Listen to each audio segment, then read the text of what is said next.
All right, so this is a video of chapter 7. And with this chapter, I kind of condensed 7.1 to 7.4 into just listing out the identities. And then section 7.5, we will look at some trig equations and solve those. So first here we have the Pythagorean identities, and these are some of the most important identities you can know.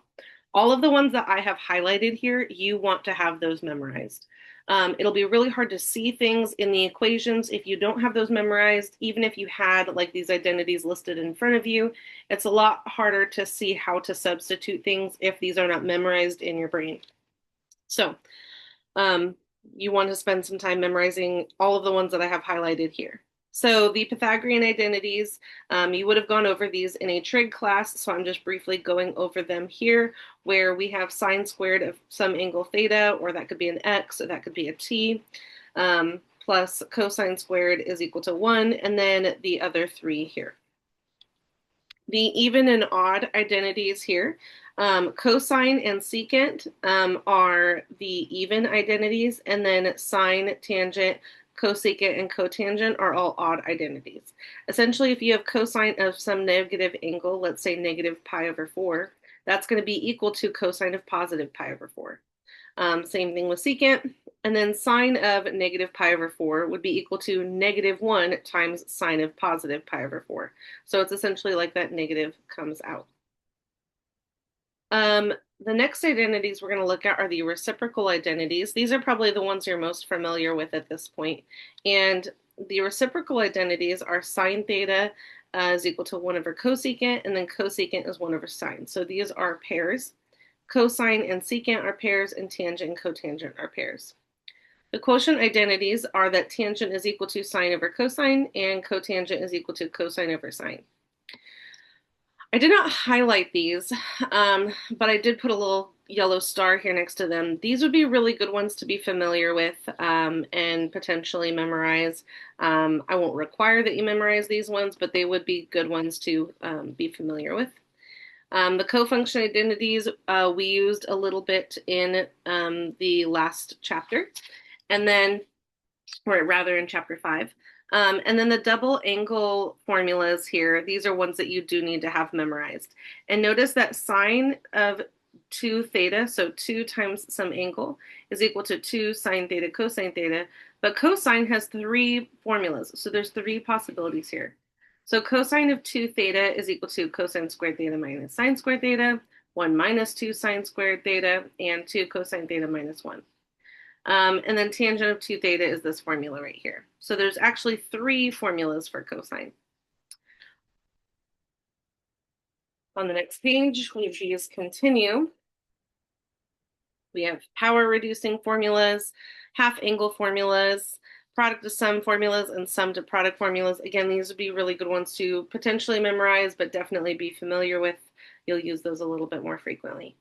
So in a trig class, if you took Math 175 before this trigonometry, you would spend a lot more time going over these formulas. In a pre-calc class, we assume you have taken trig, since 180 is after 175, and that you have learned these identities and are familiar with them. So we're not teaching them as though they're brand new.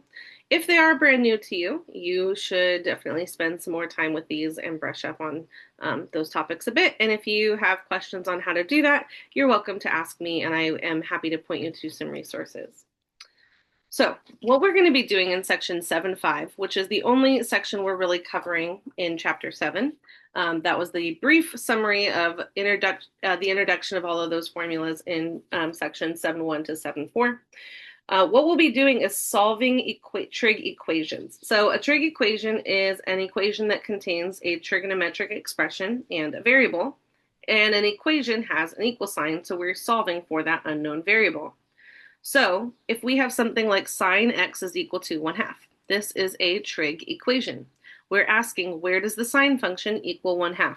And so if you look at the graph here, we have the graph of the trig function, sine x. So sine starts at 0, and then its period is 2 pi, so one complete cycle from 0 to 2 pi. And it starts at 0, halfway is 0, and ends at 0, and it goes up to its maximum first and then down to its minimum. That's one complete cycle. So we have several periods of sine graphed here. So here's one period, another period, another period, and then we have one going in a negative direction as well. So there's 4 periods of this function graphed here. Now this is asking me, where does sine x equal 1/2? So if its maximum is 1, 1/2 would be halfway there. And what we're asking is, where does the sine function equal 1/2? Well, we can see just on these 4 periods that we've graphed, 1, 2, 3, 4, 5, 6, 7, 8 places where the sine function is equal to 1/2. And so the way we can generalize this, because this graph does go on forever in each direction, there are infinitely many places where sine x equals 1/2. And the way we can kind of standardize our answer to this is we can say, okay, well, at pi over 6 and 5 pi over 6, sine is equal to 1/2. Now you might want to take out that unit circle that you had back from chapter 5 and look at your unit circle and say, okay, well, where does sine, if sine is the y value here, where does sine equal positive 1/2? And that is at pi over 6 and at 5 pi over 6. Sine is equal to positive 1/2. So still having that unit circle memorized, knowing these values around the unit circle. If you don't know these values around the unit circle, it will be really, really hard for you to do anything in chapter 7. So at pi over 6 and at 5 pi over 6, sine is equal to positive 1/2. And so our answer here would be at x equals pi over 6 and x equals 5 pi over 6. But again, there's infinitely many places. If at pi over 6, I add 2 pi, I land at this value. If at 5 pi over 6, I add 2 pi, I land at this value. And so if I keep adding 2 pi to both of these values, I get more and more solutions. I could also subtract 2 pi, and I would end up with these 2 values. And so what we can say is plus 2 pi k, and k is an integer. Now remember, an integer is a whole number, positive or negative. So -3, -2, -1, 0, 1, 2, 3, on and on and on in each direction, but no fractions, no decimals, no nothing like that. Okay, so we had that plus 2 pi k, or you could write plus or minus 2 pi k if you'd like, but k could be a negative number, so you don't really need to do that. If I give you a restricted domain, if I say answer where sine x equals 1/2 only between 0 and 2 pi, then you only need to list pi over 6 and 5 pi over 6. But if I say list everywhere that it equals that, then you would add that plus 2 pi k on there. So let's do some more examples. Here now we have cosine is equal to 1/2. And again, what you should be visualizing in your mind is that unit circle and thinking, okay, well, where does cosine equal positive 1/2? Well, at pi over 3 and at 5 pi over 3. So I can answer that question and say cosine theta equals 1/2 when theta is equal to pi over 3 and when theta is equal to 5 pi over 3. And then you would write plus 2 pi k. And that would be our answer. All right. Now, one of the things that you want to be able to quickly visualize is where all of the different trig functions are positive and negative. So remember, all of them are positive in quadrant 1. Sine and its reciprocal function are positive in quadrant 2, tangent in quadrant 3, and cotangent, and then cosine and secant in quadrant 4. So you want to be thinking which ones are positive where. Okay. So looking at number 2, it says find all possible exact solutions for the equation sine theta is equal to negative root 3 over 2. So I want to think, where does sine equal negative root 3 over 2? And that would be at 4 pi over 3 and at 5 pi over 3. And then we would write plus 2 pi k plus 2 pi k. Okay. The next one says solve the equation exactly, and now we have a little bit more. Our trig function isn't already by itself, but they did tell us that we are only interested in the solutions from 0 to 2 pi. So the first thing I want to do is get this cosine by itself. So I'm going to add 3 to both sides, and then I have 2 cosine theta is equal to -2. And then I'll divide both sides by 2 to get the cosine by itself, and I have cosine theta is equal to -1. So cosine theta is equal to -1, and we want to think, where does cosine equal -1? And that would be at pi. So theta is equal to pi, and that is my only answer. I don't need the plus 2 pi k because I'm only interested in the values between 0 and 2 pi. So the next one also tells us we're only interested from 0 to 2 pi. But we now have a quadratic equation, or a quadratic trig equation. So we have 2 sine squared theta minus 1 is equal to 0. I still want to get sine squared theta by itself first. So I'm going to add 1 to the other side, and I have 2 sine squared theta is equal to 1. And I divide by 2, and I have sine squared theta is equal to 1/2. And then because this is squared, I can square root both sides. And when we do that, we need a plus or minus sign in front there. So I have sine theta is equal to plus or minus, the square root of 1 is 1, and the square root of 2 is √2. I want to rationalize this so that there's no square root in the denominator. And so I have sine theta is equal to positive or negative √2 over square root of 2 times square root of 2 is 2. Now, those are values on the unit circle that I know. Sine theta is equal to positive or negative √2 over 2 at those 45-degree angles. So again, thinking back to my unit circle, sine is √2 or negative √2, negative √2 over 2, or negative √2 over 2 at all those 45-degree angles. And again, we're only interested in from 0 to 2 pi. So I can write theta is equal to pi over 4, 3 pi over 4, 5 pi over 4, and 7 pi over 4. And those are all of my solutions for that equation. Okay, so the next one, we have cosecant of theta is equal to -2, and now we want all of the solutions from 0 to 4 pi.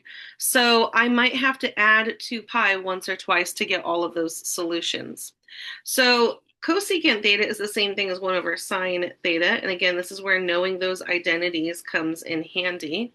The next thing we're allowed to do here is if I have a fraction on this side and I just have one fraction or one term on this side as well, I'm able to flip both sides of the equation so that this becomes sine theta over 1, or sine theta. And then this becomes -1 over 2. Well, this is a value we know on the unit circle. I can answer where sine theta is equal to -1/2, and that would be at 7 pi over 6 and 11 pi over 6. So theta is equal to 7 pi over 6 and 11 pi over 6.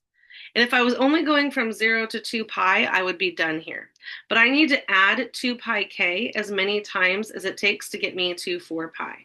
So if I add 2 pi to 7 pi over 6, let's do this kind of off to the side here. 7 pi over 6 plus 2 pi. Well, I don't want to write 2 pi like that. I want a common denominator. And so 12 pi over 6 is the same thing as 2 pi. And 7 pi plus 12 pi is 19 pi over 6. Okay, so 19 pi over 6. 18 divided by 6 would be 3. This is a little bit more than 3 pi, so I haven't reached 4 pi yet. Let's add 12 pi over 6 to 11 pi over 6. So if I have 11 pi over 6 and I add 12 pi over 6, remember that's equal to 2 pi. 11 plus 12 is 23. So 23 pi over 6. If it was 24 pi over 6, that would be 4 pi and we would be done. If I tried to add 2 pi again, I would get something bigger than 4 pi. So these 4 solutions are my answers to this equation. Okay.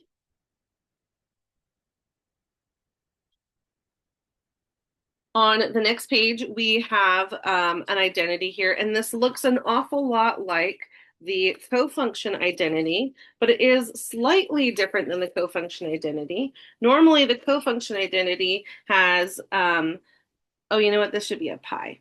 Let me change this for you real quick. So this is pi right here. Normally we have pi over 2 minus theta, but here we have theta minus pi over 2. So the first thing I'm going to need to do is use my even odd identities. If you recall, the identity is tangent of negative theta is equal to negative tangent theta. And so what we're going to do here is I'm going to rewrite this as -1 times, and I'm going to switch the order here. So I'm pulling the negative off of pi over 2, and so now I have positive pi over 2, minus theta. So looking at what I just did there, I have -1. If I were to distribute that back in, that would give me negative pi over 2, which is what I had. And then -1 times negative theta would give me positive theta, which is what I had. So these two pieces here are equivalent, and then -1 equals 0. And again, like the other ones we've looked at, this is saying just from 0 to 2 pi. So because I have that negative here, I can go ahead and pull that negative out using that even odd identity. And now this looks like the cofunction identity. Remember, tangent of pi over 2 minus theta is equal to cotangent of theta. So I can use the even odd identity and pull the negative out. And then I will be able to use the cofunction identity here. So negative tangent of pi over 2 minus theta. And I'm also going to add 1 to the other side. So that's on the other side now. So adding 1 and adding 1. Now I can go ahead and divide both sides by -1 to get rid of my negative here. And I'm also going to replace this tangent with the cofunction identity. So that is going to be cotangent of theta now. And we divided by -1, and that's equal to -1 now. So the question I'm asking myself is, where is cotangent equal to -1? Well, we want to think about which quadrant cotangent and tangent are negative in. They're positive in 1 and 3, so that means I'm looking at quadrants 2 and quadrants 4. And if cotangent is equal to -1, I want it to be where sine and cosine are the same value. So I'm looking at those 45-degree angles in quadrants 2 and 4. And so that would be at 3 pi over 4 and at 7 pi over 4. And those are all the values from 0 to 2 pi. Now, if you're not sure how I'm getting those values, let's kind of think through this for a second. Remember that cotangent is cosine over sine. So cosine over sine of 3 pi over 4. And I'll just do this for 3 pi over 4. It's similar for 7 pi over 4. Cosine of 3 pi over 4 is -√2 over 2. And sine of 3 pi over 4 is +√2 over 2. Well, anything over itself is just equal to 1. We have a negative and a positive, so this is equal to -1. So this is one of the angles where cotangent is equal to -1. And then it's similar for 7 pi over 4. So let's see. The next one, we have tangent, or 2 times tangent of x plus 3 is equal to 5. And what we're going to do here is first try to get that tangent by itself. Notice that now we have 2 tangents. So we have a tangent over here and a tangent over here. And so what we're going to do then is we're going to try and distribute that 2 and then get all the tangents together and all the numbers together.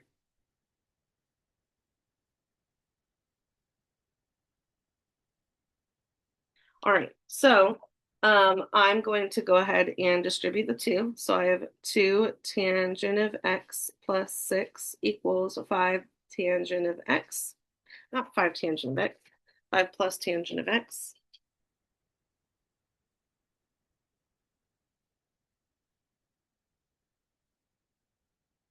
And I can subtract tangent of x from both sides. And I can subtract 6. And that's gone, and that's gone. And I have tangent of x is equal to -1. So now this is becoming very similar to the question that we just did, where we had cotangent is equal to -1. So I want to think where are sine and cosine equal to each other, and where they're going to give me -1. So same exact diagram we just used for the last one, where tangent is negative. And then we also want to look at where sine and cosine are equal to each other. So let's go ahead and think through that. So again, we want sine and cosine equal to each other like we did here, but opposite signs. And so again, that would be in quadrants 3 and 4. And so x is going to be equal to 3 pi over 4 and 7 pi over 4. Okay. All right. So let's see. The next one, we are going to need to use a calculator, and mine is just out of reach, so give me just a second to grab that real quick, and then we will do those. All right.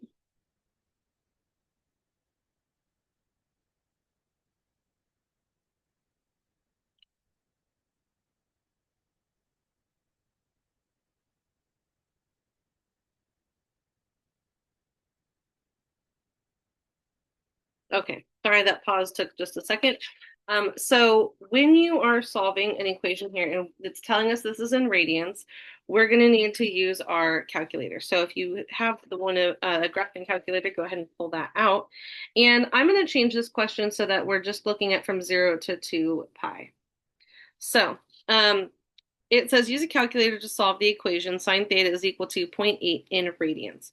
So this is giving us a value like 1/2 or like √3/2 in radians. Now, first off, we want to think, well, this is a positive 0.8. So I want to think, where is sine positive? That would be in quadrant 1 and in quadrant 2. And so I want the same angle in quadrant 1 and quadrant 2 where they would each give me 0.8 in radians. And I don't know what those angles are. So what we're going to do is we're going to use our scientific calculator and do inverse sine of 0.8. And that's going to give me something in quadrant 1. And when you type that into your calculator, first we want to make sure we're in radians. So if you have a TI 83 or 84, you're going to press that math button right here. Actually, sorry, you're going to press mode, the mode button here. And you want to make sure that radians are highlighted. So right now I don't have radians highlighted, so let me go ahead and select that. And then I'm going to do inverse sine, so this blue button here, and sine button. That gives me inverse sine like you can see in blue right above it. And I'm going to type in 0.8. And I enter that, and we're going to round to 2 decimal places, so 0.93.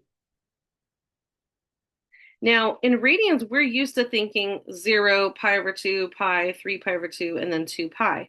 But if I were to multiply pi out, so here that would be 0, and then here that would be pi divided by 2. Well, 3.14 divided by 2 is 1.57. And then pi would be 3.14.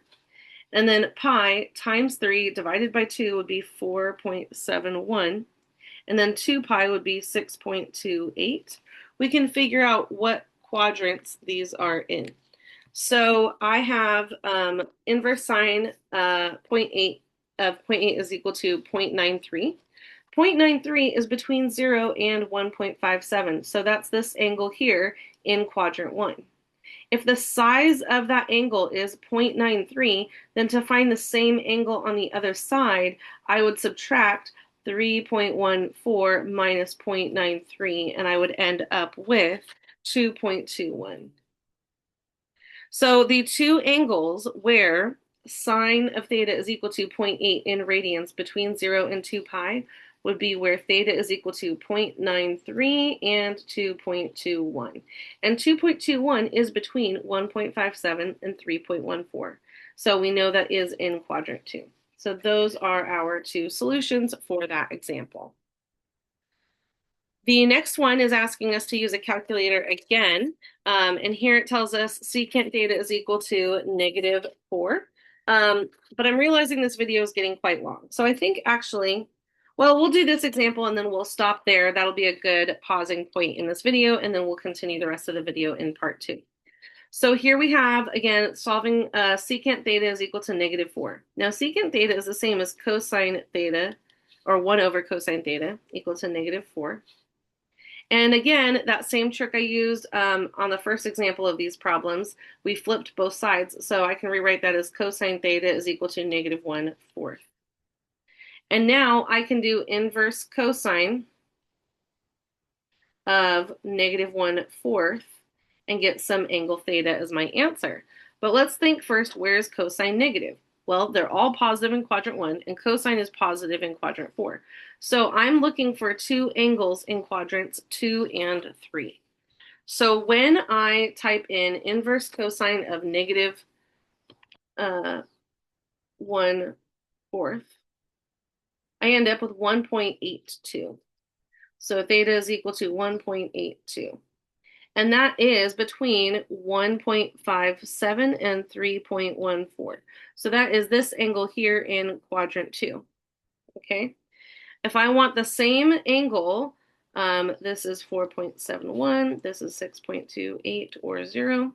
If I want that same angle coming from a negative direction in quadrant 3, then I want this angle here. And I can find that by doing 6.28 minus 1.82.